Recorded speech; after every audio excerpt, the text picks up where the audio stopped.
Hello, Kakum Shamayim Adonai Shalom. This is Gabriel Ndaikan of the Canfield Global Consulting for pharmaceutical and innovative technology. Today is Saturday, March 5th, 2016, and I'm doing a 30-minute presentations. I would like to talk about science and the karmic law, and I do believe that this topic will cover many areas of our daily life. The karma and our lives are interrelated, and it is important that we know how to interpret reality more better to increase the chances of making less sin according to God's standard. And that's the reason why I will introduce a topic that will promote and enhance more clarifications with respect to our lives and karmic laws. So without further ado, I would like to say peace, shalom, shalom to most of my listeners, for those who have access to files or to the videos. And I also would like to thank those who responded back to my email, including my past presentation. So let's start this. It has been very clear to me that we live in the world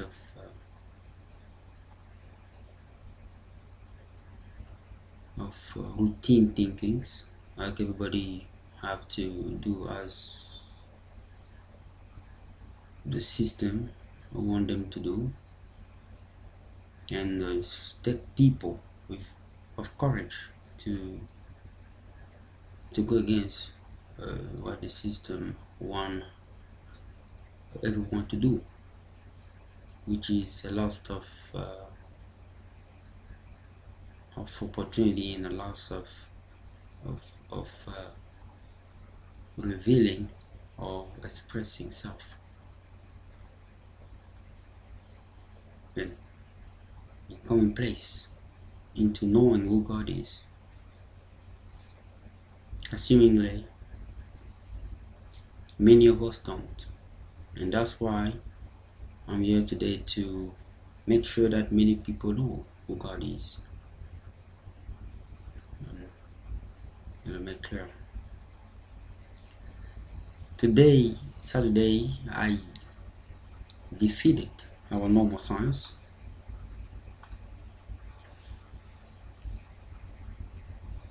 See, I wrote in one of my New Genesis Revised forums about how the higher dimension in which we all derive or all stem from is composed of substances or matter made of crystal light, not of matter, but in which matter derives from. So in order for a crystal substance light not to be composed of matter but be the origination of matter, it must be made of fabric that have a more higher intelligence or more higher composition above our science that we don't know, not to be considered. And it's something we all must know.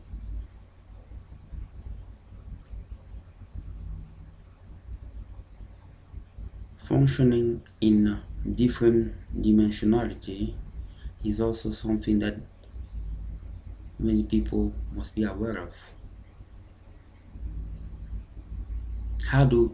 Was I able to run today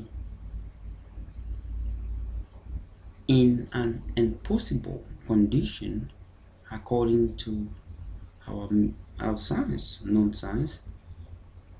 It is then the end of our knowledge and the beginning of the knowledge that is above our knowledge, to be able to assess what we are missing.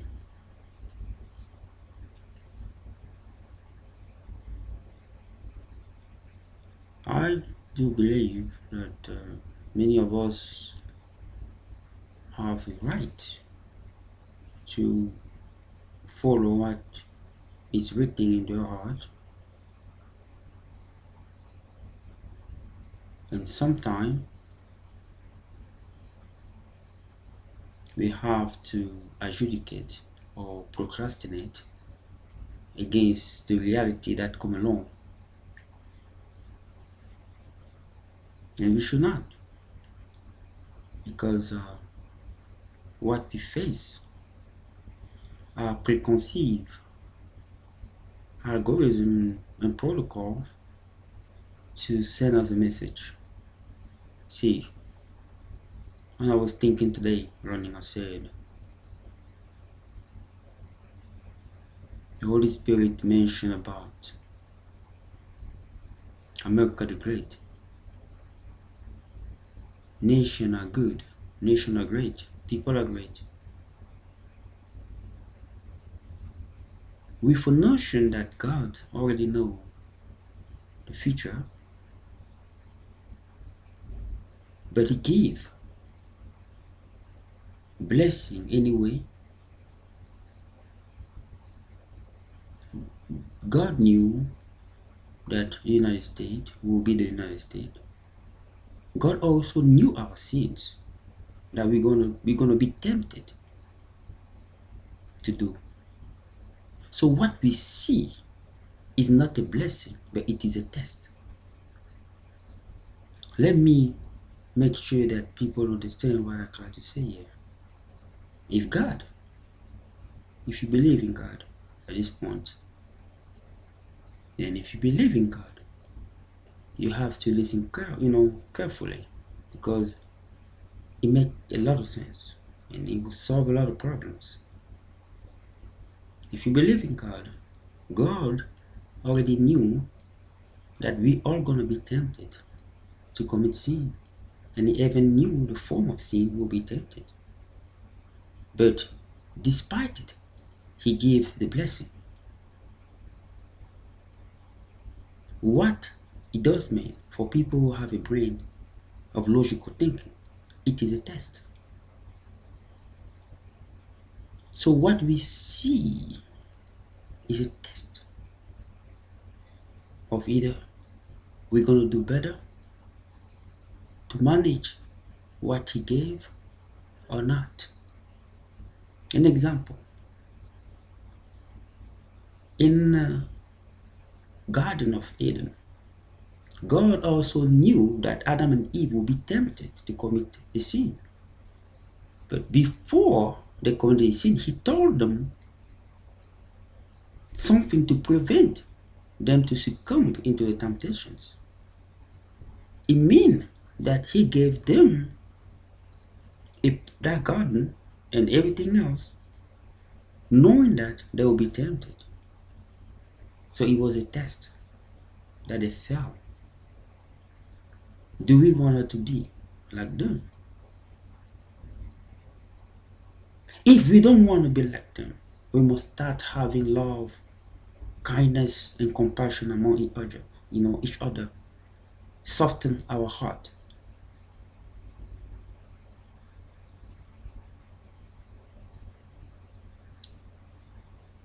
The prosperity of others people. When we believe that we have to lag behind. See, we are in a certain way responsible for what we do.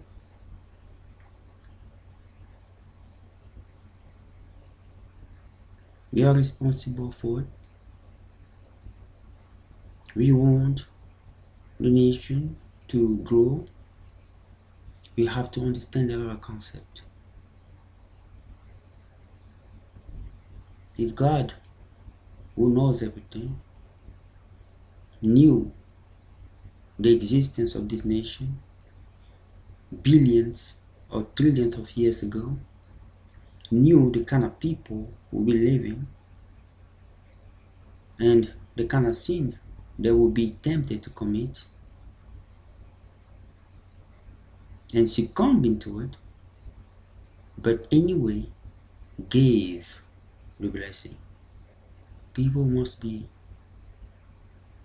clever to comprehend the protocol behind it. I mean, God is testing people every single time.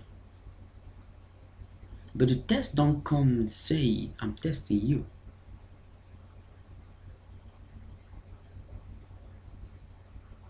The test of God come and say, I give you the free will to choose. I mean, you feel free from doing what you want to do, but you don't really realize that's a test.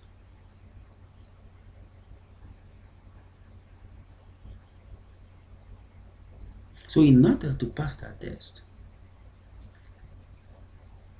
every single one of us must have a spirit of compassion, of love, and kindness.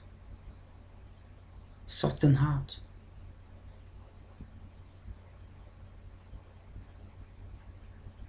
A softened heart that will make community people work together and also allow this nation to go along for its full potential, not to be succumbing to temptations.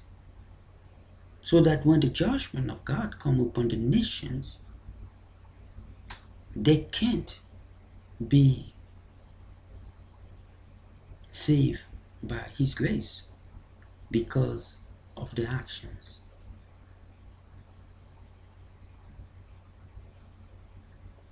The thing that we don't know is that as God have to find people accountable, so as nations.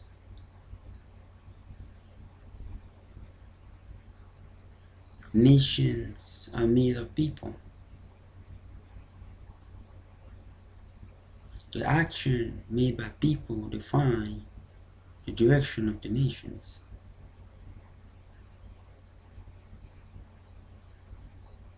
And that direction also determine the position of God as well. So you want to find out who God is, you have to go with God's standards. You look up sin, it is compared to God's standards. You measure God by His standard.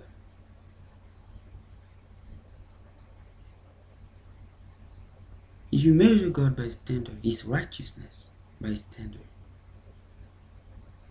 you follow His standard. I compare myself not to anyone but to the standard of God.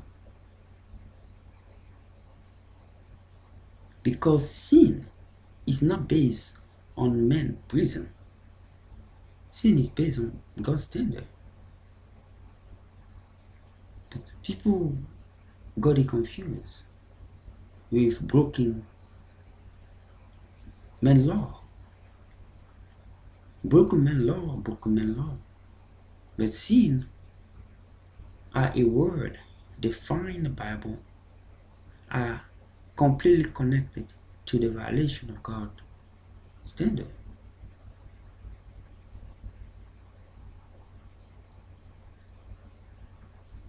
It is very important to discern that, to have something progressive in our life. But if we want to treat others the way we want to be treated, And when it come back, we complain. That's hypocrisy.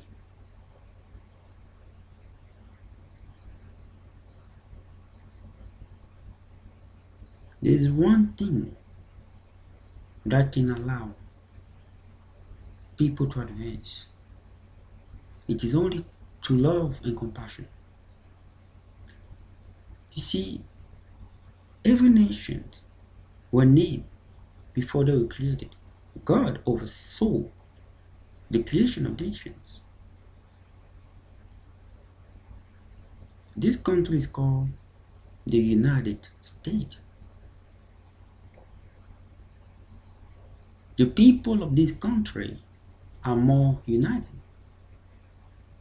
It is part of the genes. When you go from north to south to east and west, just the way they are. Will that say they are all perfect? No, they are not. Will that say they are all blessed? We are being tested. All of us, we have to prove to God that we. And people say you don't have to prove anything to God because God is bigger than everything. No, you do.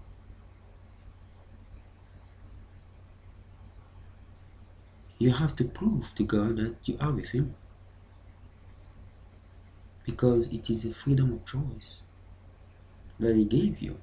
That's the reason why. If you have a freedom of choice, that there's a binary answer into everything you do, it means you have a choice. Then therefore you have to prove to God that you are with Him in that binary answer. So there's no reason people are going to say you cannot prove to God anything to earn His trust or to go to heaven. You know what to do.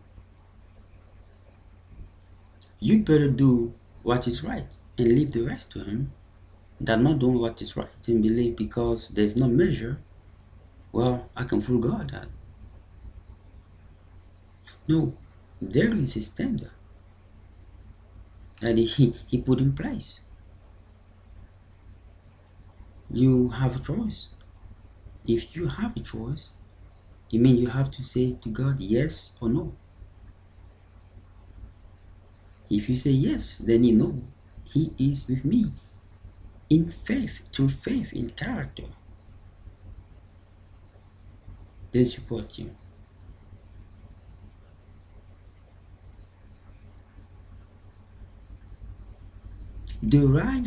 Distinguishing God in His standard and character and the Ten Commandments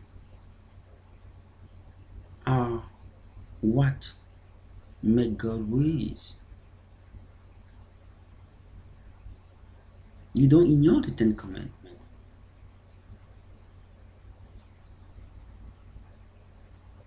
Jesus Christ didn't come to change it because what God does is eternal, is there. The Ten Commandments are there. Actually, they derive from the universal laws.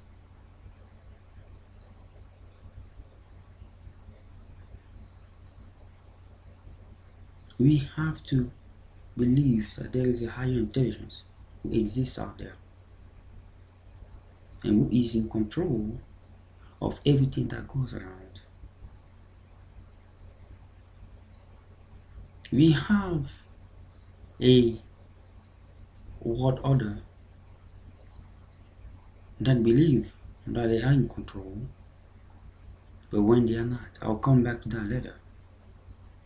See, I was talking about the United States as the United People, right? I have an Americans born who once asked me where I was from, and I told him I was from Cameroon. And for some reason, that Americans have studied the origins of the semantics of the syntax with respect to that nation when I was born name. And it starts with Cameroons, which is Portuguese who discovered the coast, full of tribes. And they gave the names because it was full of tribes. They gave the name of Cameroons. And the Spanish came as well after, they called it Camarus, and then the German came in Cameroon. So they said, and that American said, you guys are like tribes. I didn't understand, but that was too clever. Yeah, you guys are like tribes. And then I said, what do you mean? And the person said, tribes, when you observe tribes, you know, from the river, in order to advance, they have to pull the one that is in front of them down to advance. And Aluka said, people are very intelligent. We are those kind of people. We are united. But when it comes into things that we believe we'll be lacking behind, we don't care about pulling the other one down so that we can advance. That's who we are. You have to accept who you are if you want to advance in life. That do not come from me. It comes from people out there that observed and they speak what they observed. So when we believe that people around us listen to what we got to say without judging us, that's not completely true. We can come and think that we are loved when actually people look at us like stupid. Because seeing you how you destroy each other for reason truly unknown. For reason truly unknown. It is very pathetic. So you see, like I say, the names that every individual have a meaning because it was intended like that from the heaven. So as the name that every nation have a meaning that relate to how those people are in nature. But the tribes are also people who like peace. They don't like to be bothered too much. So as our people, that's how we are. But the peace is made when one tribes believe that if there is a danger, he also going to be afflicted. So he better to have peace so he can be at peace. So it becomes a term of self-survival that by consequence reflects the survival of all. Yeah, there's a unity, but that unity derived from self-survival. That when you see the combination, show everybody want to survive, wanted to have peace. And in combination, it show up like, okay, we all want peace because it's self-interest.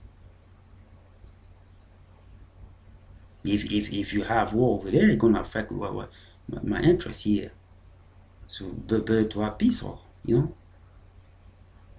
Truly, the person don't want to have peace. It's just that he's worried about his own interests. That's the kind of people we are. So it's very easy to judge leaders, but sometimes when you look closer, God leave those people there for a reason, because no other are perfect.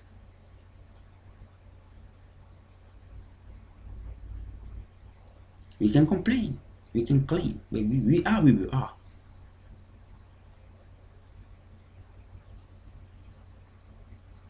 We are just like that.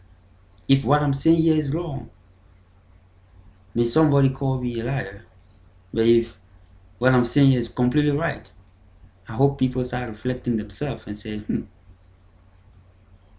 I never see this coming, but it looks very true.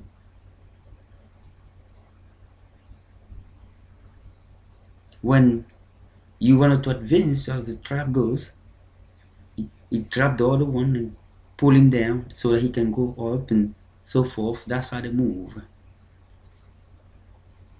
How they end up to have those names, it's not a coincidence. What I'm living here today in my life is that there's too much signature of people of the same who are spoken evil thing that have to be believed by these united people that make situation more tougher as it unfolds. Convince people that it cannot be truth.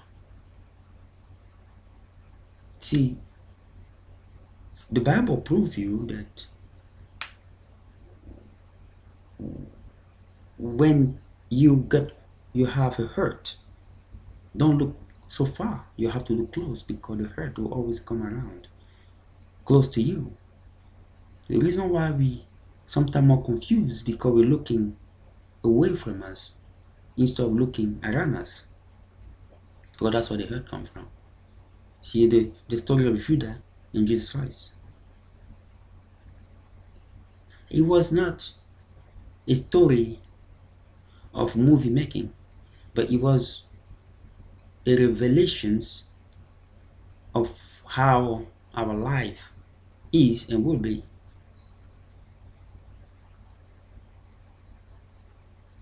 It is very clear. The one that will smile into your face will be the same one that will hit you in the back when you're not aware. That's something that we must know.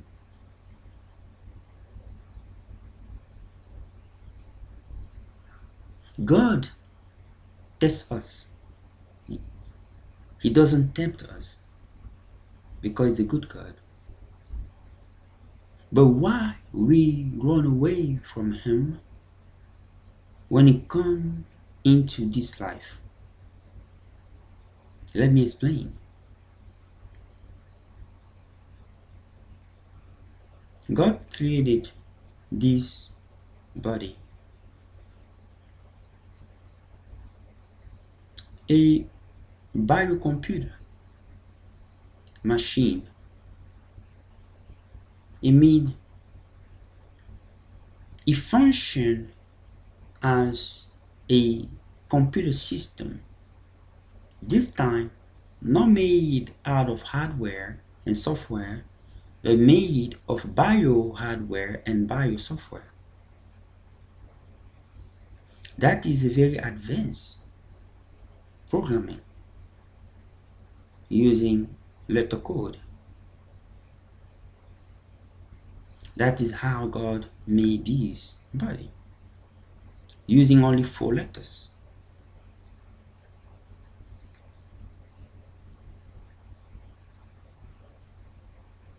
The process that leads into life itself is a very intelligent process. But what makes the machine functions the way it does function, it is something that is unknown to our science at this point.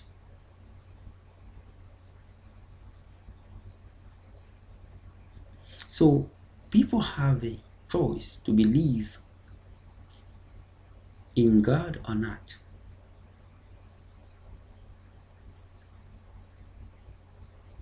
The world system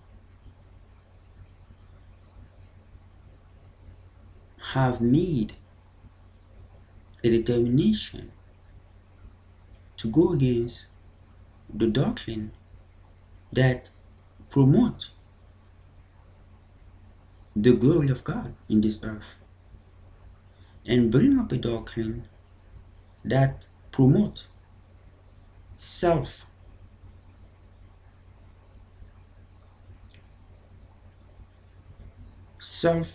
dominions, self glory, instead of putting God in place.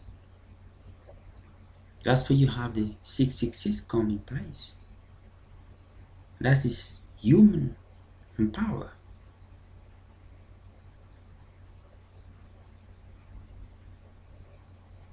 When do you believe things are becoming clear and clear that people don't hide it anymore? They're coming forth. Jesus Christ spoke about it. That things will be worse and worse as time comes closer and closer to the end of evil era.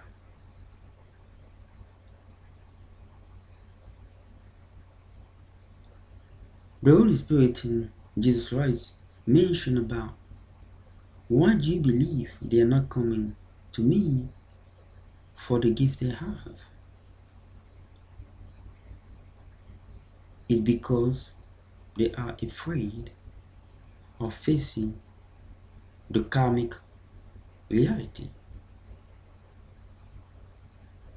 What is karma? Many people have defined karma that are not wrong definition, but they are not the proactive definition of it according to the heavens. They are definition that just define what it is. But what it does in our life is yet not defined correctly. They are residual, combination of residual from previous existence, challenges of this specific one, the way we react to our environment and everything. But when you look at it closely, karma are reality that manifest in our lives with an intended purpose to lead us into our true destiny, into our true path. God have allowed those reality in our path so that we can be transformed, because that's the intended purpose. Transformations.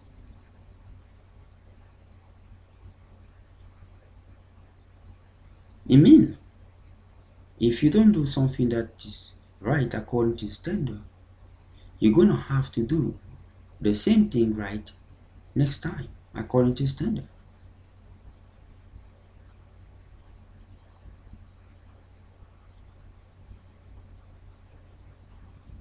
If you don't do something that is right, it's just not gonna go like that. Transformation will never happen. Transformation happen only when the person get corrected and be, and got change. So karma is not a curse. It is an algorithm that God put in place to transform us, because God tests people to make them better and to make them who they're supposed to be. The devil will tempt you to make you look bad, so that every single time he can broaden up your error of succumbing to temptation in front and say, look at you, how imperfect you are. Every single time, because you want to have a hold on you.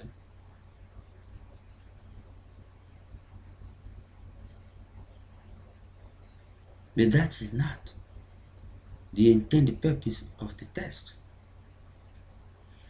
Even though that the test used the temptation phase to do its work. But the semantic of it is different compared to what comes on the other side. God will allow temptation in your life to test you.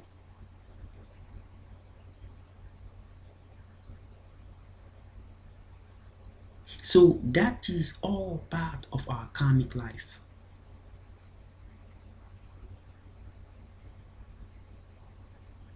Whether you have a heavy burden karma or less, there is a purpose behind that. When you look the life of people who never give up, that's why you don't never give up on God, because you will never understand the process fully until the end, because you're not God.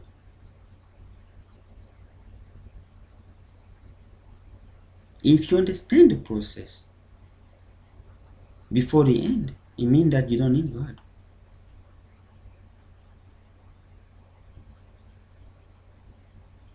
If you don't understand the process, don't rush quick into conclusion of quitting. That's why when you look at the definition I just gave about karma, it means it does have an intended purpose. So it does have an intended purpose. I mean, it does depend on you to follow that intended purpose. So every time that you don't gonna respond well to it, you add another puzzle or another complicated puzzle into your karmic life.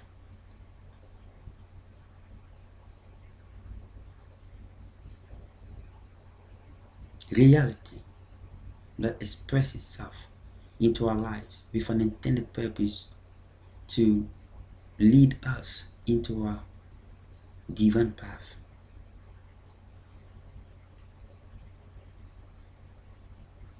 That's why you saw the way Jesus Christ lived his life. He lived his life having that karma that God allowed in his life and was able to respond well to it and understand the hiding message behind it. What is the purpose behind my suffering? The purpose behind Jesus Christ's suffering was attached to his divine pathway, to his divine destiny. What is his divine destiny? What was his divine destiny? To save men from their sins. And it did just that, which was not easy into the end.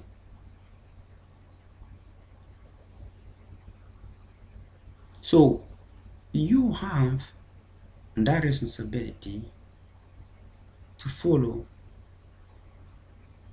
your divine destiny as well by mining the informations that are hiding behind the reality that you're facing. That's why you need the spiritual world. Who is who? God. God is in the spirit. He's supposed to be invisible to us because he's in the spirit, in his form.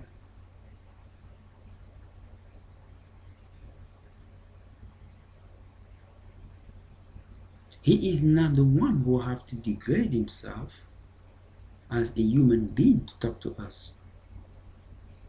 We are the one who have to grow up in a spiritual realm to understand Him. That's why many of us are confused. God is not the one who have to degrade Himself as a human being so that we can talk to Him one-on-one. He talked about 75 years for God to degrade Himself as a human being to come and talk to Abraham. Well, are you ready to wait 75 years? Please raise your arm so I can see. If you're not, you need to start working to develop your spiritual potential you have within you so that you can start communicating with Him. He probably gonna cost you 75 years, probably a couple years. God is not cheap in His ways, but His ways are simple. God is not cheap in His way, but His ways are simple. But His ways are challenging for the flesh of man.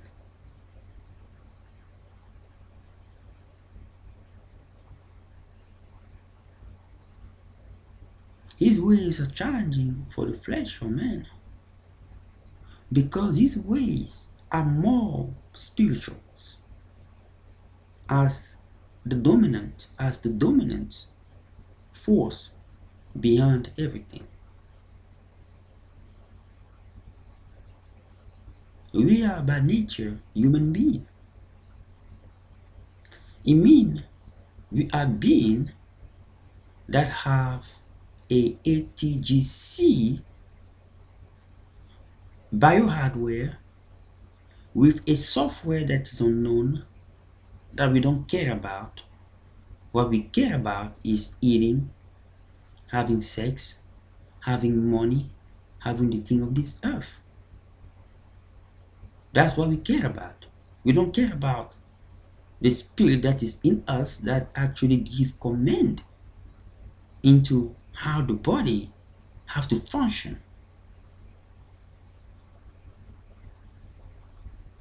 That's the truth. It is the best way to say it. So who control your soul and your spirit? Which is God. He decides who have to wake up today. He decides who have to die today and go to the other world.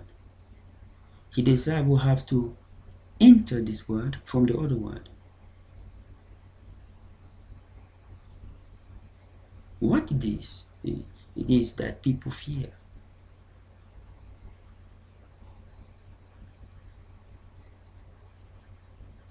If you know God, you should not fear death. Let me reiterate this sentence again. If you know God, you should not fear death. Those who fear death are not true believers of the true God. Those who fear death are those who follow the thing of this earth. And they want to live forever in the thing of this earth. And they are the one who follow the system of this earth. And you see those people, look at them very closely. Every time that you see a sin happening, they start trembling because the only thing they think the true light is coming. But they don't want to believe in that true light. Hypocrisy. The fear, they look around, God, it means something gonna happen. If you know there's something superior to what you believe, why not look for that thing and believe in it?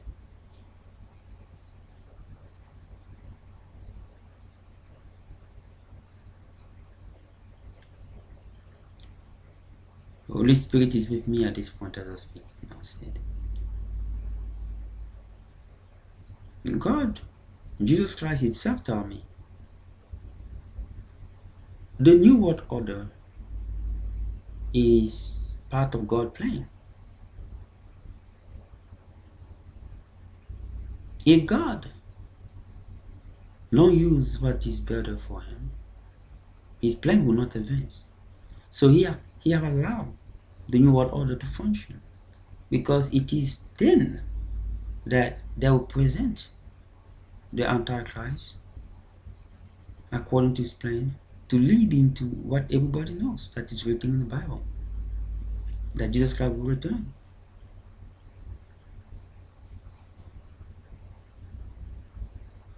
But Jesus Christ was very clear. He said those cults are dead end. There is no way out except through him. But if you're in there, the way out will be as follows. He said, you will start with him with nothing from over there. Because he will save your lives, but he will not save the thing that was given to you from over there. So you start with nothing. That's what Jesus Christ taught me. Now, how do that explain? It comes back to Job.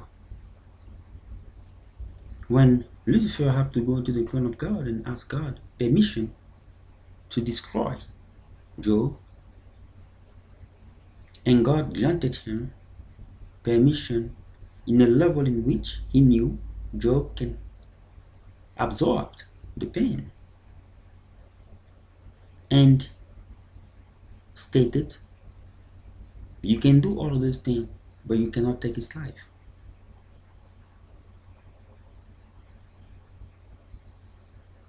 So who is the person who have the last word? It is God, through Jesus Christ, for those who believe in Jesus Christ.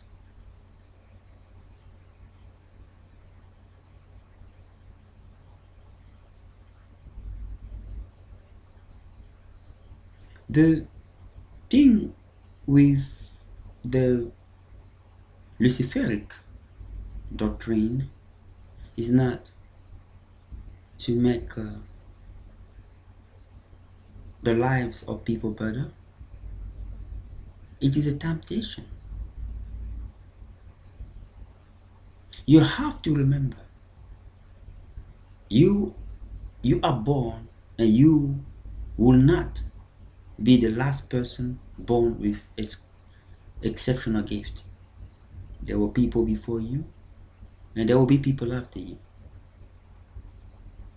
You're not the unique individual. As well as myself.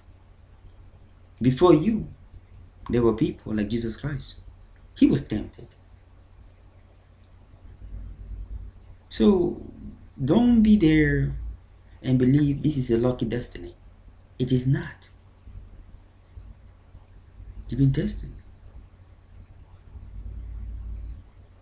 The same thing you have is the same thing that he presented to Jesus Christ in the desert.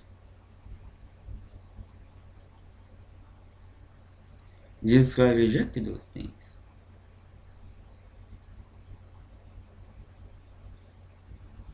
What is the Bible is telling us? God is in control of all things, because he is in everything.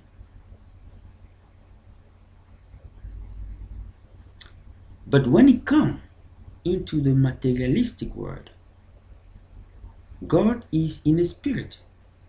Therefore, there is a certain form of separation. But God, in his ingenuity and absolute intelligence, he put in man a spirit as a contact pathway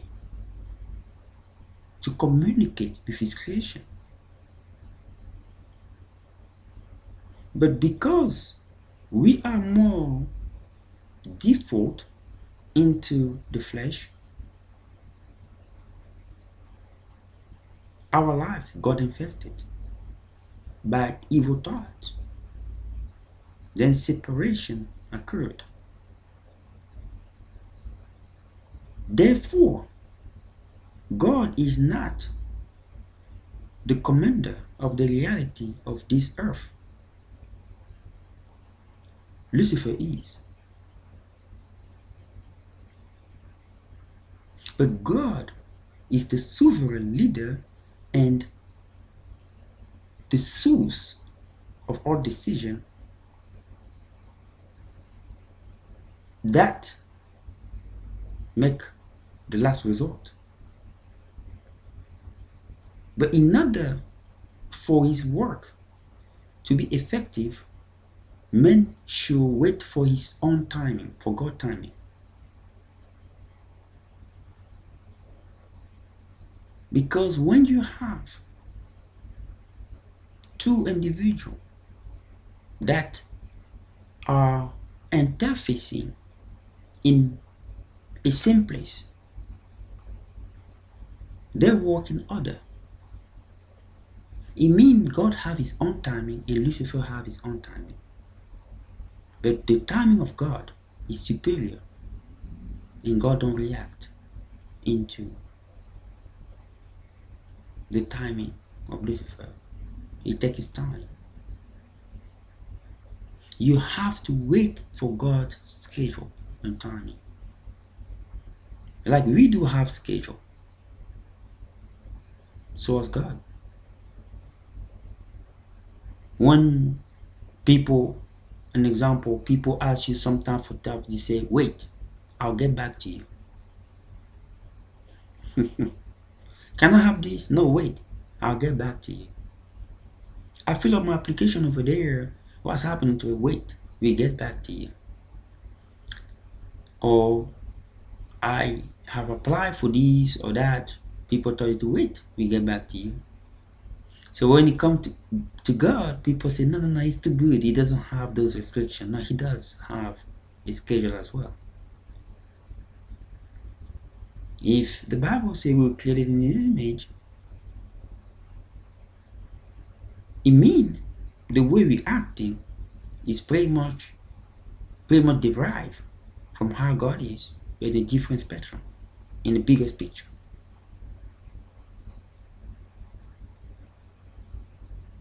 God have timing. I mean, if you don't understand the karmic protocol or algorithm in your life, don't rush into decision of quitting, because when you rush, you will not be able to experience God's glory in your life. And that is the tactic that Lucifer used, because he knows that the flesh feel pain, and when the flesh feel pain, they absorb it. They can't take it for too long. They'll give up. But there is no pain that can kill the flesh if the flesh don't allow it to be killed. There is no pain that can kill the flesh if the flesh don't allow that pain to kill it. God made the body to overcome circumstances as painful as you have never seen before, if the person only have faith.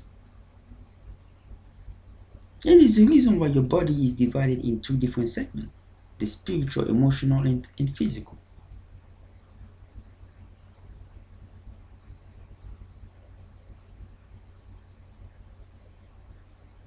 So if you don't understand the thing that's happening in your life, just wait. Wait. Be patient. You will find a reasonable logic behind all those experiences when the right time of God arrives. You understand it more clearly and praise that it even happened like that.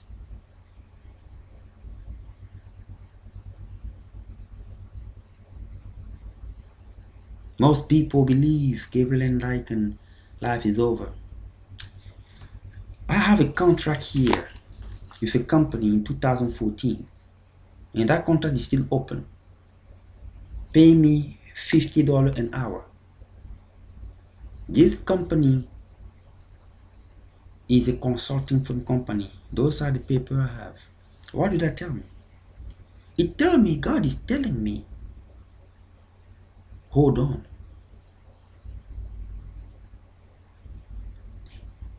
Many people out there believe in what they wanted to believe. But my position and my circumstances are managed by God. If God wants me to have a position where I'm going to be paid $100 an hour, He can make it happen. These people, I don't know them. But if there are people out there that can give me an opportunity, if there are people out there, if there's only one person around million who can think different, it means that what you guys believe is not completely true. That is the logic I want people to understand here. If one among many go the other way to examine what's going on in my life, it means that it's not completely true. You can come out there and say what I believe is true because somebody else is saying it's not. So if I had this opportunity from people I never met before who just believe in my ability and potential, it means that God have allowed many to not soften their heart when it comes to me. If there was not this, I would say maybe something is wrong with me. But because there is one, it means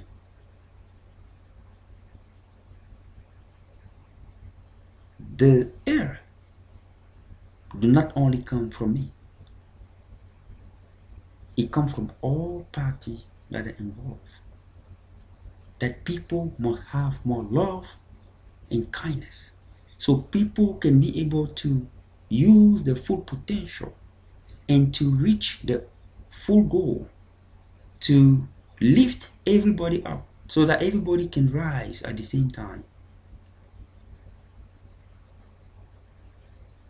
Not that some other few wanted to rise and pull the other down so that they can rise up and pull the other down.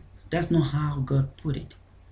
Your gifts are individually independent, but they are in the bigger spectrum interconnected.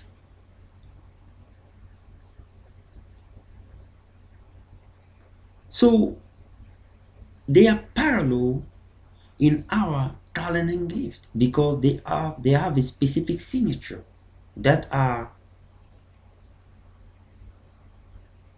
unique for every single person. That's why they are parallel. But in a higher spectrum, they are interconnected. That's why if every single person is given an opportunity to utilize their full potential,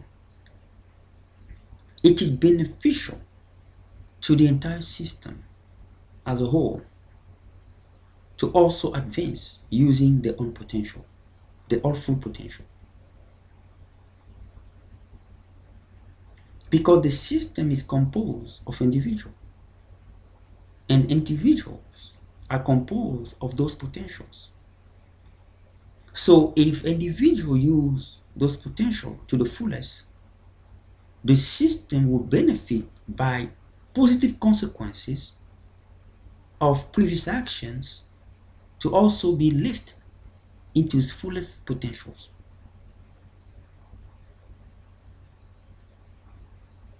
So when you hurt one person that is part of the system, you not only hurt that person, but you also hurt the entire system.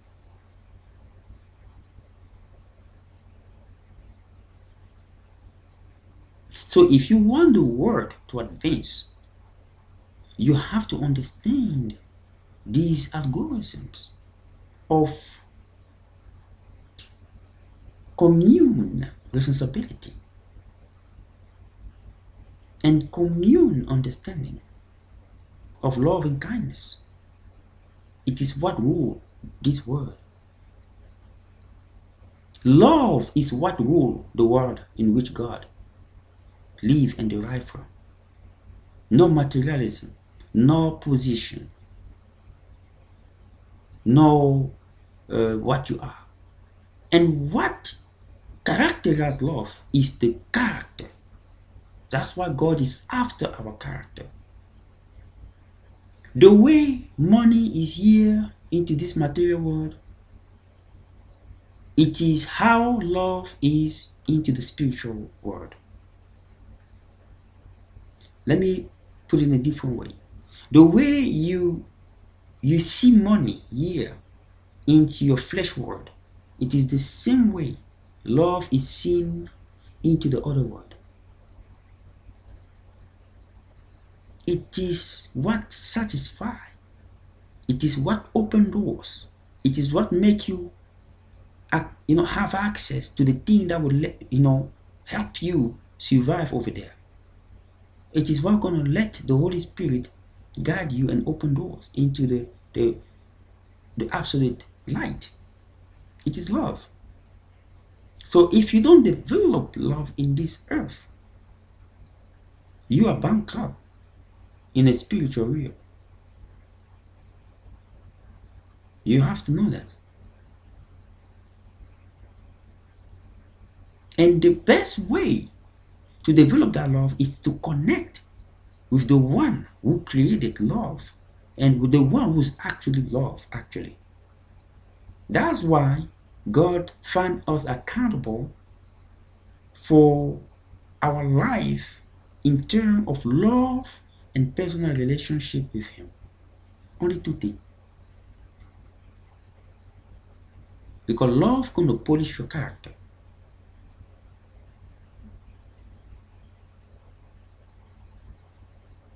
But in order to understand that love, you have to connect to the one that is actually love by nature. He's love by nature. It means when you see Him in His being, love reflects from Him. We are not by nature. We have to work to develop our loves.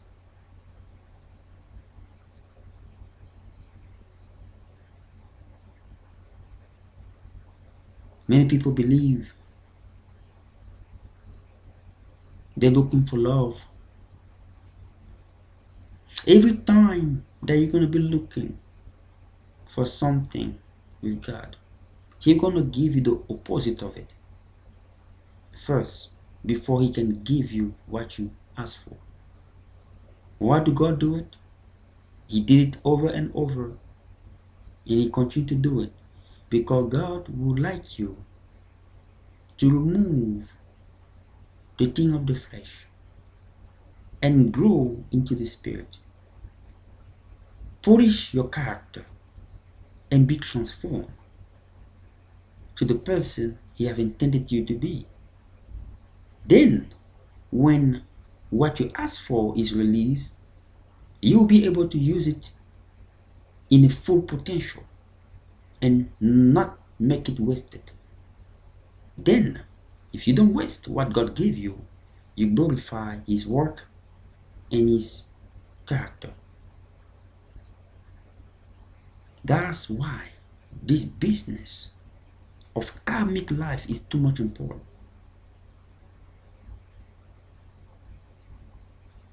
that people should not focus on the pain, but focus on the mining message that is hiding behind the pain. It is the transformations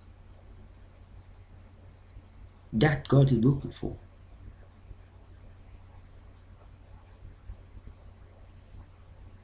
Do you believe that this thing was easy to Jesus Christ?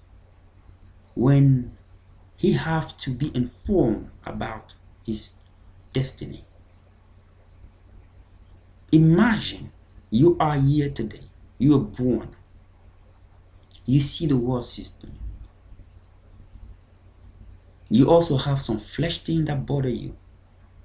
You also want to have money. You also want to be in a class level. You need to have some kind of woman in sex or whatever you want, or smoke or drink or whatever you want to do. And God come and tell you, my friend, this is not your destiny. Your destiny is you're going to die very soon because you have to save these people around that don't even care about you, don't even like you, don't even believe in you. You die for them, and I will glorify you here in a place that you don't even know for sure. Will you be able to say, God, yes? I'm pretty sure you're going to look that voice or whatever will present itself in front of you and say, please leave me alone. So people believe it's too easy. At a certain point, Jesus Christ have to risk. He was not born in the sky and they say the Son of God is coming on earth.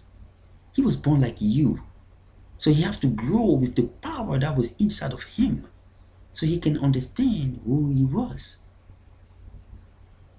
He have to face the reality of the unknown. And the same way God is with you, it was the same way God was with him. He have to build his relationship. He have to build it. He have to go to the desert for 40 days to get connected with the heaven.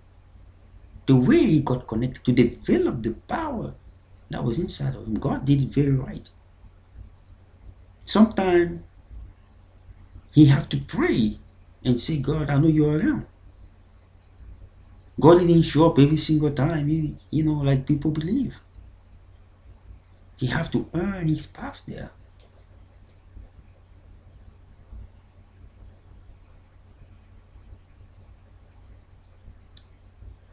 So what I'm saying is that if you face challenge, you go the other way, you want to get the thing of this world,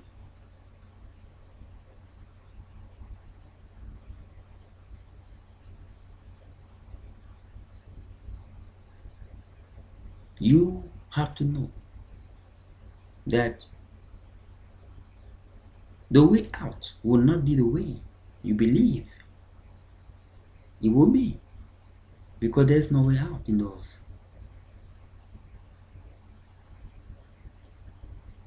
The way out for men is through Jesus Christ.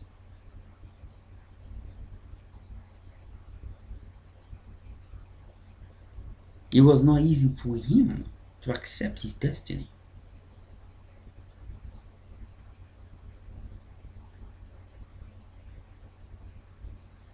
We have to understand that he was not.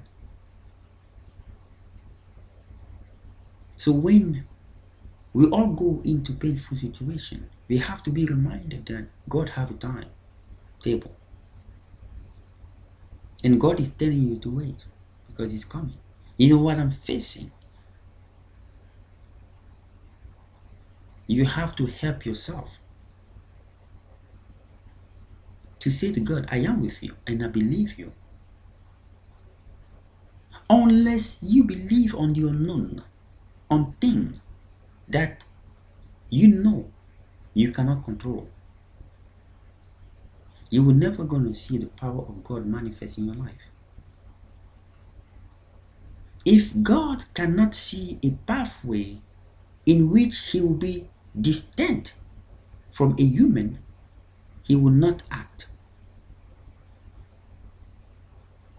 It is something men have to know. Going tomorrow when they're going to be carrying the Bible to go to church. Jeez. If God look your life and do not see a pathway that can distance him from you as a human, he will not act. It means that you have the responsibility to open a pathway that will make you distant from God so that he can have a place, he can have an opportunity to walk in your lives. Let me put it in another word. Unless God see what is impossible for men to resolve in your life, he will not act. So you the one who have to open that window. Otherwise, God will not be God. He will be human. It comes to the question that people always ask, why do God have to wait too long to answer? It's because he knows we have the potential to solve some problems.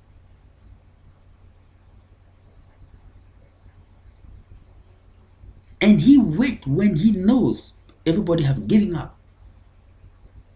And there is no way this problem will be solved. That's where God comes in place. Because there is a window that will distance us from him. Then he come and show, I am God. He's a very proud man and being. No, you know. He's confident in his potential. So unless he saw that window, you know, people say, okay, the life of this guy is over. And God is behind the scene and say, who told you so? It is over when I say it's over. That's what God said. As long as that person is alive, you have to believe nothing is over yet. We don't see how this problem will be solved. God will tell you, who told you so? Because that is where God is God. That is where God say, I am that I am. He will come, he will going to transform that problem that men have believed impossible to solve in all count in less than a second. Why? Because he knew the beginning, he knew the end of all end. Therefore, he has solution before the problem even occurred. So, he doesn't blink when he saw problem like that because he already know the solutions.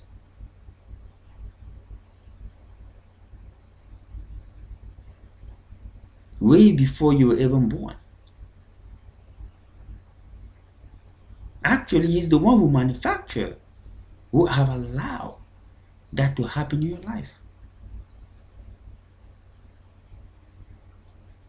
If you trap people in a game unknown to them, you don't believe that you can make them have an easy path to out when you decide to. Just take an example. You put your puzzle down. Nobody have any clue of your puzzle except you. You don't think that when people cannot find an answer, it will not be easy for you to come and help them out? Very easy, because you're the one who created the puzzle.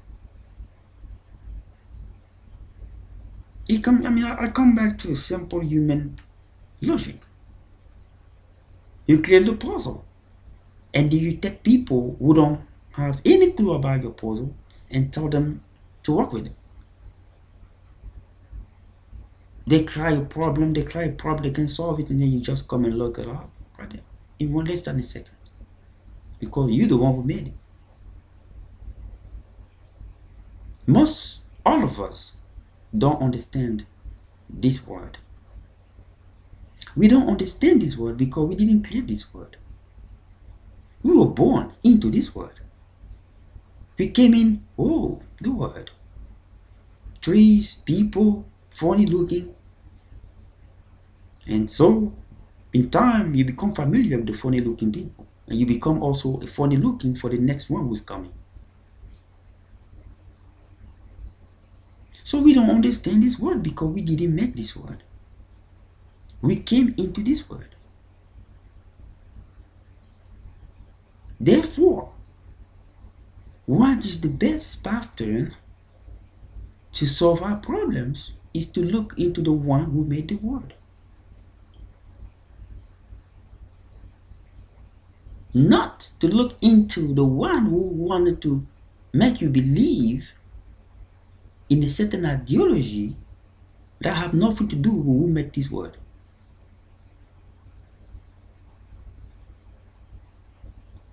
Because the Luciferic ideology is to say, no, God didn't make this word.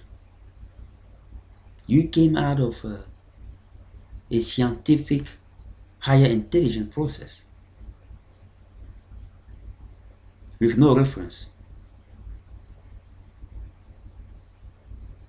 And you have people who believe in it. Men have the power. But at the end, all of them come back, for those who are wise, to Jesus Christ. For those who are not wise, I'm confused.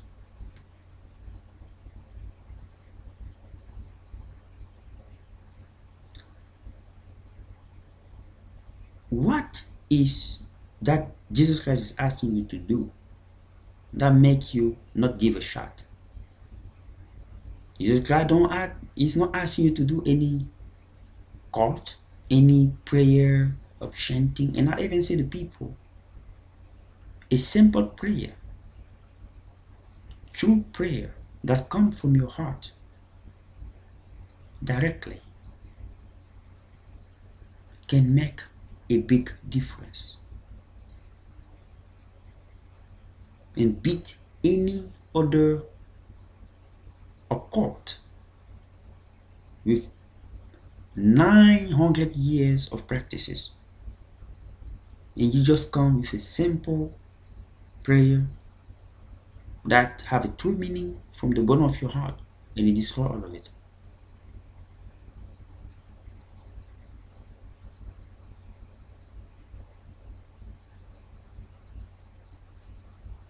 People do not believe.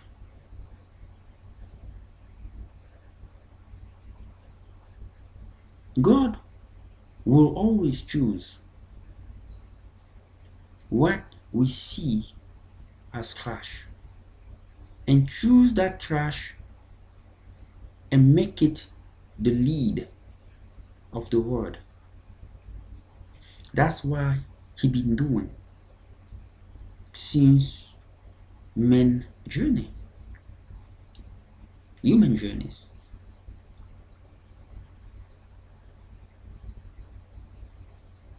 If the potential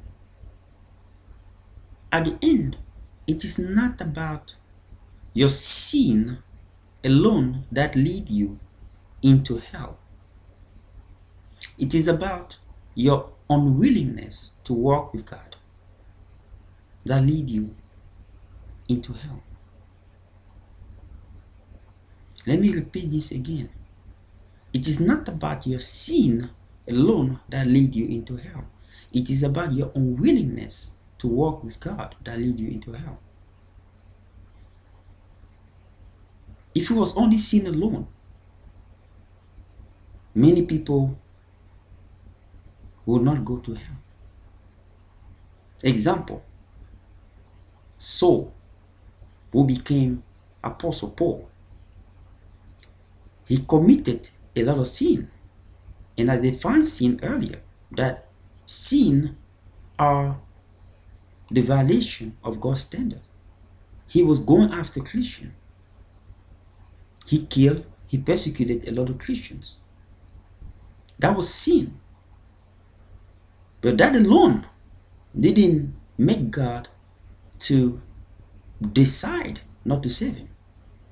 But when God presented himself to him, he was willing to walk with God.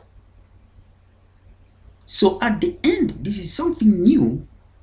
Sin alone do not lead men to hell. It is our unwillingness to walk with God that lead us to hell.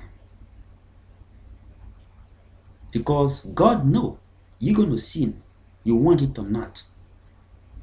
Period. Before you know it. Oops, I didn't mean to say that. How many times most of us have said that? Your sin is not only an action, it is a preconceived thought.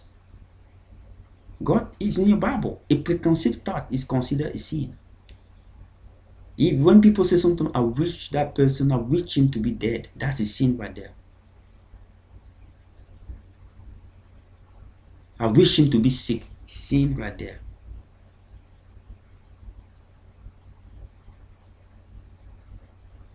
You look at that motherfucker, that's sin right there. You have to know that. So at the end, it's about, are you willing to walk with God? Because he's waiting to transform you. So when God showed into Saul life, he presented his plan to Saul, little by little. And Saul said, all right, I'm confused about two things. Saul went to school in a synagogue. He was like a PhD level in theology in his time. You can imagine. And then you have this new teaching of Jesus Christ that came along that is in confliction with what he learned in school. An educated man. He decided to follow that new thing out of all the power that was given to him to persecute the Christians.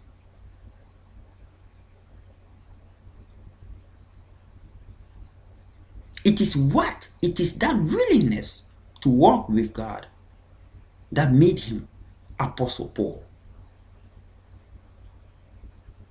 If he was unwilling to walk with God, no one should have ever known any Apostle Paul. His name should have been like David fighting against who? Goliath. His name should have been like Goliath in the Bible. But because he was willing to walk with God. So I am saying to men today, God is not too much concerned about your sin. And I want people to know not to waste their time talking about people's sin.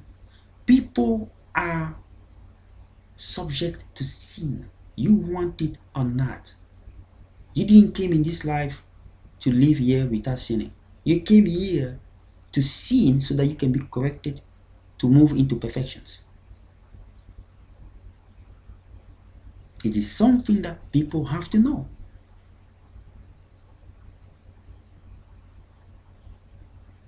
You came to sin. God wants you to actually sin. Because if you don't sin, there's nowhere God gonna have a door to walk in your life.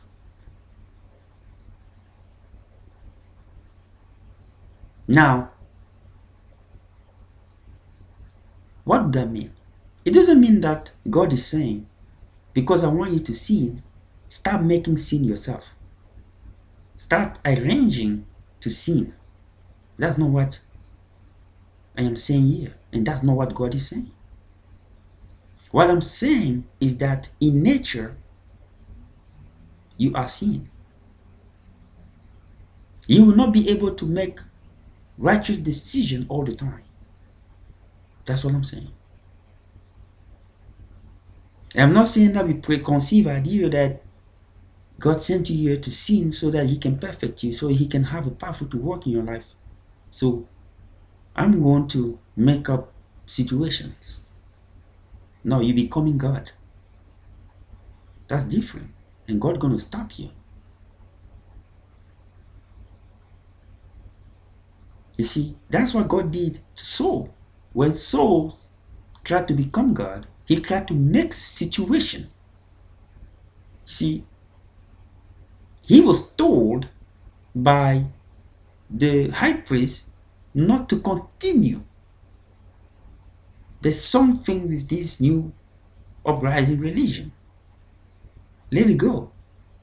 You know, there was something coming. The Pope was coming. The emperor was coming there to visit. Tiberius. No, let it go. Chill out first. He tried to create a scene. When he did, what happened? He was blocked by Jesus Christ on his way. And he got blinded for 3 days. So it's not because God expects people to sin that you have to create your sin and create situation. Then you becoming God. You have to let God create situations. Because you're not God. Let God. That's what I say. Again, I'm going to reiterate this. Everything that happened to you have God's signature attached to it. It means God either have engineered or have accepted that will happen to you. Engineer means it came directly from God. Accepted means it was indirectly from God. It means God have allowed Lucifer to do his dirty work in order to achieve what he loved. It means that you there sitting there and say, so you wanted to tell me that God have allowed this guy to come and shoot me so I can be in this hospital paralyzed in one end? Yes, he did. I don't speak like I don't know pain. I understand pain. I've been through pain. I've been through pain for years, and I see God sitting in front of me and looking at me and smile. Not because he smiled that's making fun of you. He smiled because he knows things gonna be better. Chill out. That's what he's telling you. The point that I'm saying is that yes, he did, because there's something he want to remove out of you, which is the thing of the flesh. That's what it is, and that's the reality on how God operates.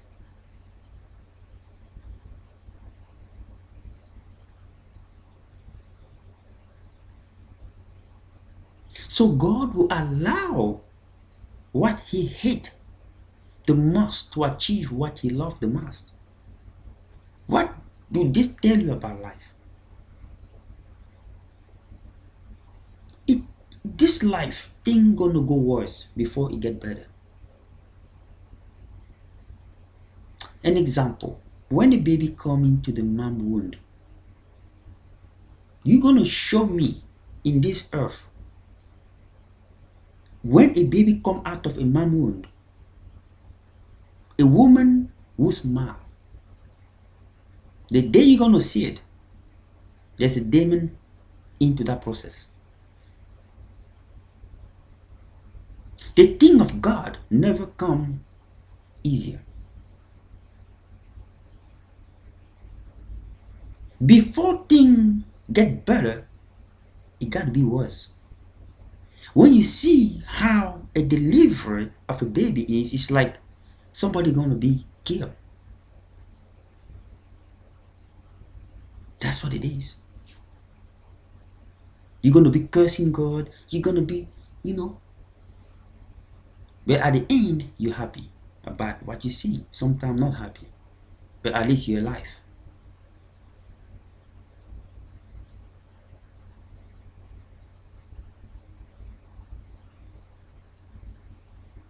So when you bring all of those things together, you see that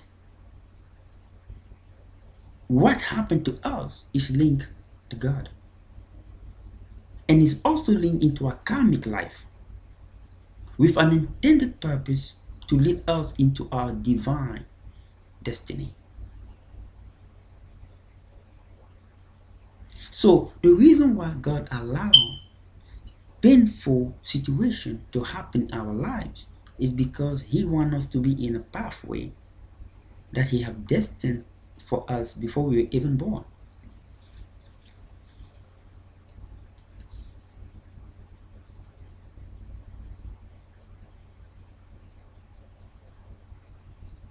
It is very important not to go to church and be fed with information that are already known, with nothing new. You have to have things new like this so that your mind can start thinking. How do this relate to what I'm reading in the Bible? It is related. It's related. The reason why we don't understand that is because we keep interpreting the Bible human way. You have to define the spiritual meaning of everything you read in that Bible to understand it. There is no human way to understand the Bible fully. If you do it, you will be lost into the time you will be in your 6 feet below. You're never going to understand it. And you don't want God to tell you, what have you missed, my friend? I am a spirit. Everything I write have to be interpreted in a spirit. Why do you miss it? Do you forget to listen to Gabriel Daikon? Or you just didn't like him? Ah man, God, I thought he was a scam. The boy have a lot of bad records. People are talking about him all over the place. Bad thing happened to him, Nobody ever know what happened at the end. And God said, man, you're contradicting yourself here. The boy did something, and then he didn't do something, and then there's contradiction. What is this? I just didn't like the boy. Alright. God will appreciate that truth coming out of you.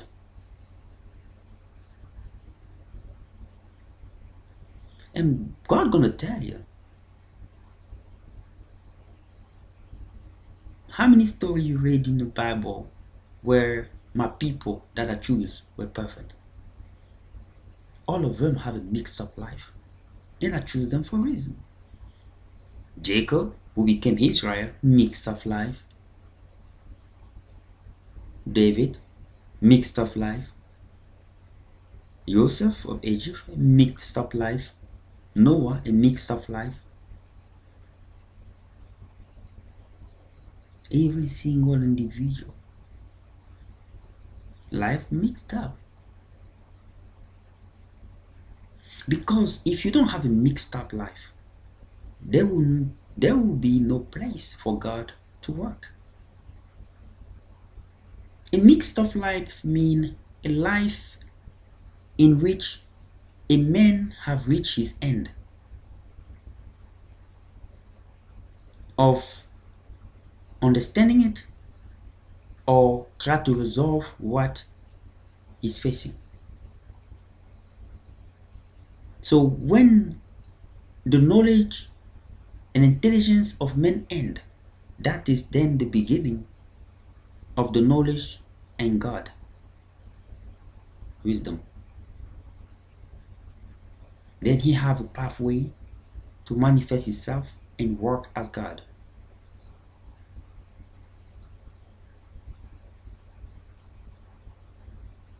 That's why you see the Bible is all over made out of mixed up life.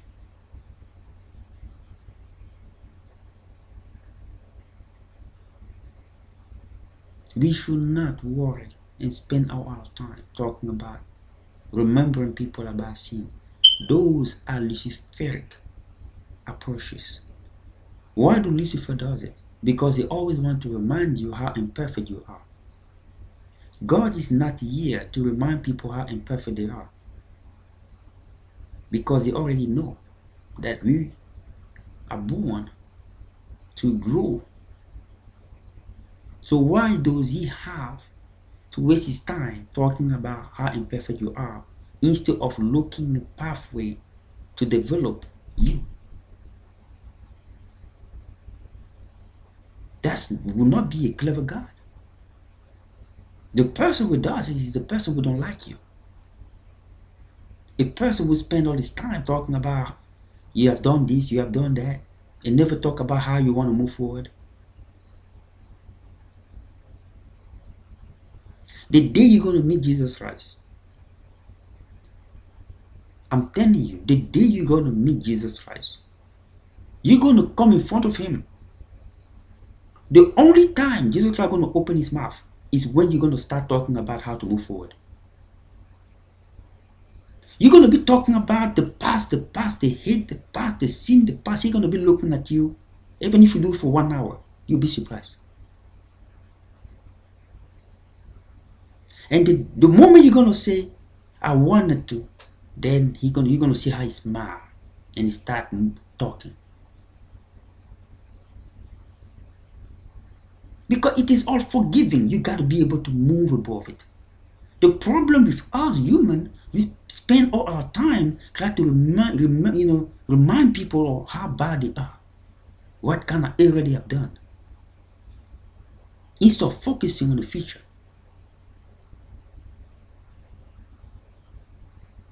You guys don't know the Jesus Christ talking about. I'm telling you, you come in front of God talking about how sad your life is because of the sin. He's going to look at you like a fool or somebody who didn't understand him. If you make no error in your life, you tell me how you're going to grow? You don't have to be a mathematician or a physicist to understand.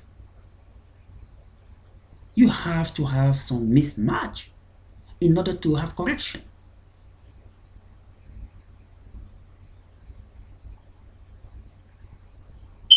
You can potentially reach your full ability if you don't stumble. Then you probably got them. But if you stumble, it is normal. The most important thing is not about stumbling. It's about knowing the meaning message behind what you're facing. What is the message that God wants me to get from this? That's what God wants you to see. That's what God wants you to do, actually. Somebody slapped me. He slapped me again. He slapped me again. It is painful. I can't react to it because I don't have that ability. What is the message God wants me to get from this? How many people does that? No, I got to react to this. No, this is too much. I got to do what I got to do. How many people do like that? All of us. But if you look closer, the reason why that person slapped you for the first time and second time and third time maybe have to do with your attitude long time ago. It have to do with some form of compensations. Maybe it have to do with the way you reacted. Somehow, if you look closer and you admit it, you say, I probably have something to do with this. Yeah, there are some people who can come and hurt you out of nowhere, yes. But what do you do? Again, follow the definition of the karmic law in life. Circumstances that manifest itself into your life with an intended purpose to guide you into your divine destiny. It means that when Jesus Christ said, if somebody strike you, give him the other side to strike again. Because you want to minimize your karmic debt in life and pathway. If you react into a person aggression, you're making your life difficult. You're going to create more problems. Let me give an example. Let's say that there is a fight and a person hurt you first and you hurt back and you guys start fighting. You think that if the police show up, the police going to decide, okay, you look ugly, you look good, so we're going to arrest you first. No, they're going to arrest you both. They're going to arrest you both. But if they come and find out that you're the one running from the problem and the other person keep following you, they're going to arrest you. So you can see the teaching of Jesus Christ is true at all levels.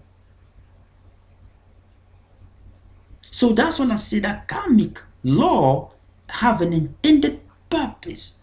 Intended purpose is a key word here. I mean, the intention of the karma in our lives is to guide us. It means it depends on how we respond to it. To make it better or worse. And let me tell you, when we make it worse, it doesn't go away. We're still going to have to face it. Example again, when you get arrested, it doesn't go away, right? You have to go in the court of law and they're going to ask you the same thing, the reason why you were following an individual who was running away from you. You're going to have to explain it. But if the other individual also reacted, both of you will be explaining why you guys are disturbing the common peace.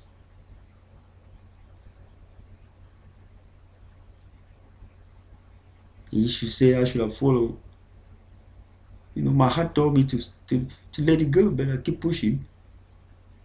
That was actually Jesus Christ talking to you.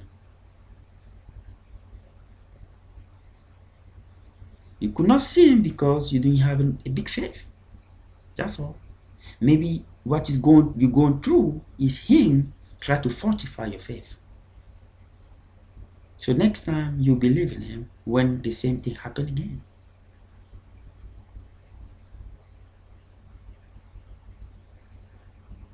So that's what it is. We got to know the truth of this word. Rely into the origin of who we are. We came into this world. We don't have any clue on how this world was made. We only go with history, stories of what happened before us. Nobody have any clue. If you know you came like that, and you know you have no clue of how this world was made, I'm advising you to start looking for your Creator, Adonai, El Elohim, El Shalom, El Elehon, El Elohim, El Elehon Yahweh. I repeat it again, just to make sure.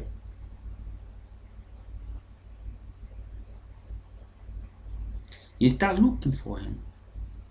You start looking for his son, Adonai El Shalom, Yeshua HaMashiach Shikano. Start looking for. That's your only salvation.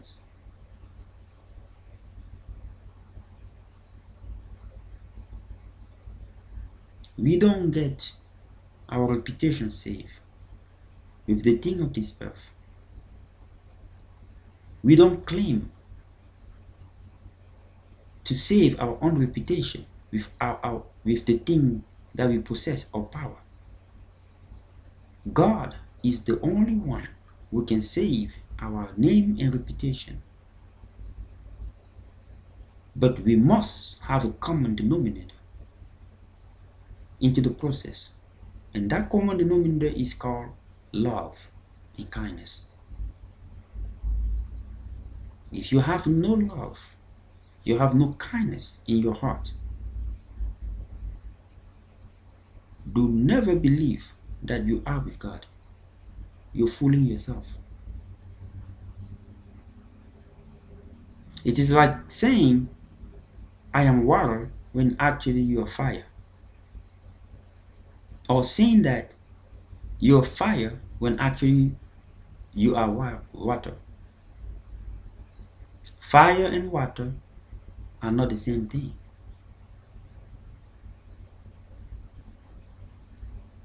Sometimes one consumed the other. Sometimes the other overlapped over the other. God is love. Unless you have love in your heart, you're never going to experience the presence of God. It is very simple. There's no magic attached to it. There's no hate attached to it. It's just the way it is. It is not a, God, why do you make me born like this? No, you decide to be like that. Accept it. So transformation can occur. It is very simple. I told you again, the way of God is simple, but it's challenging for human flesh. Because we always want to reason things that is better for our flesh. We never reason things that is better for God first. By default. How did this benefit me first? Yeah, you know. I gotta find out, and you know, some people sometimes take all this thing and then 10 years later and say, I want to thank God, after they went through a lot of tribulations. Where was God when you got your first prophet? Nowhere. Where was God when you get your second one? Nowhere. Third one? Nowhere. You know, Moses, I command you, rock, to pour the water out. Actually, he's holding God's rod that God gave him. The person is winning prophet over prophet, advancing, using the power that God gave him, but he could not recognize God in any of those days. That is who we are. Until we go into tribulations and painful circumstances that we come into our right senses. Why are we always like that?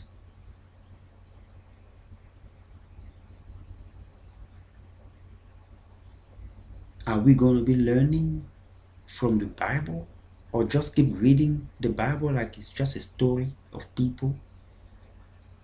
No, not the message.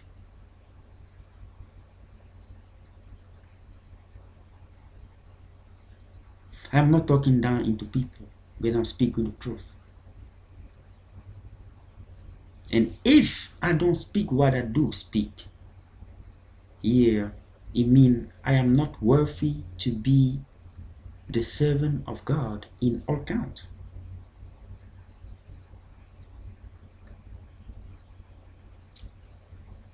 No power. Everyone have to follow the same thing. Either you're president, secretary, or a janitor somewhere. If you don't have love and kindness in your heart, the presence of God will be absent, because God is love. So nobody ever lied to you, try to manipulate this information. You will be disappointed at the end. I don't care if you have 1 billion support. The thing of God don't have an angel there saying to you, no, no, no, no, no, believe in this. No, no, no, believe in this. No, they don't do that. It comes from people like me that you don't even like. That's how God functions. Let me repeat again. It doesn't matter if you're president up down to a janitor. If your heart do not have love and kindness, you will never experience the presence of the divine Elohim, El-Elhon, Yahweh. And by positive consequence, Jesus Christ as well. And by positive consequence, the Holy Spirit as well. You will never.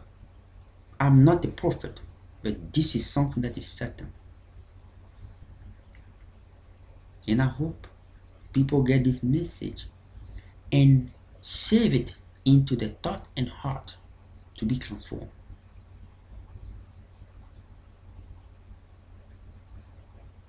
How to have love and kindness, you know what to do. End of story. You know what to do.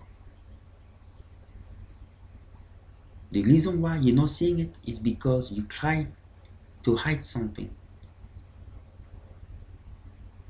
What is that thing? Accept that you're not perfect.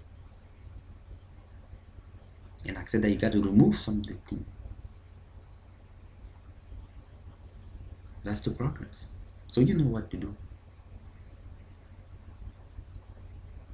And let me tell you, you meet Jesus Christ today, it's the same thing he will tell you. I don't speak in his place, but I'm telling you the truth. They don't have time to waste. For people who don't want to work with them.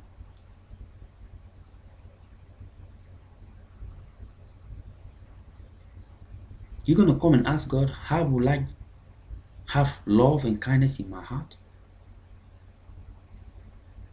He will tell you, you know what to do. Because you can discern in this age you are what is wrong, what is right. So you know what to do.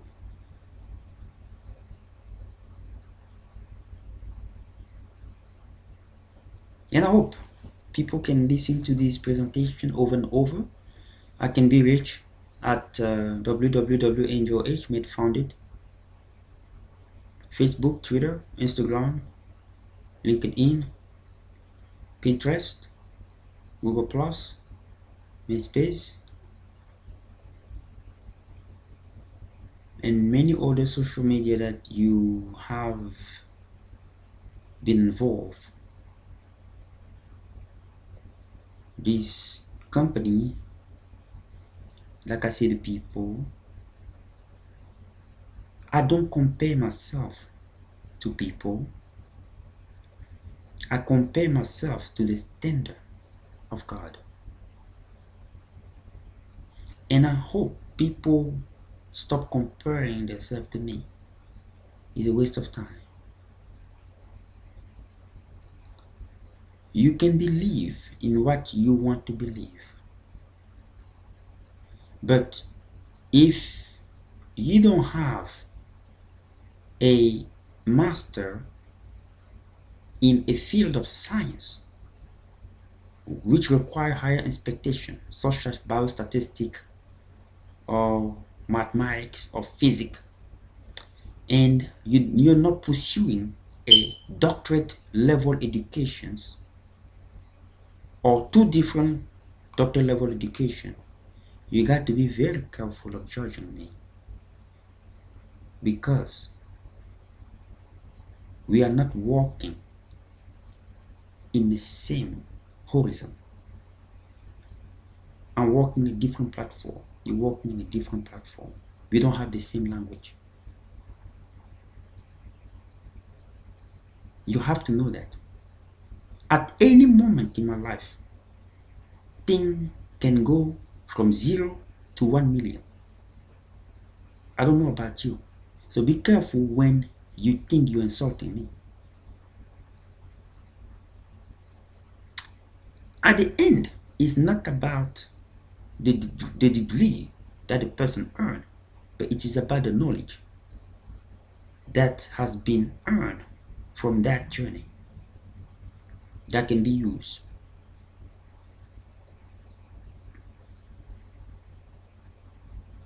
You have to know that. Do not confuse my detour, like Joseph of Egypt, to a form of karmic debt I have to pay. No, I'm going to a detour, and my karmic life determine my detour because I know the purpose beyond it. God can bring you into a detour to polish you into the right time come, so that the gift, the valuable gift He have inside of you can develop, so that when the right time come, you are ready to use it to the fullest with no waste whatsoever. Do not get it confused with what you believe you're doing that is working.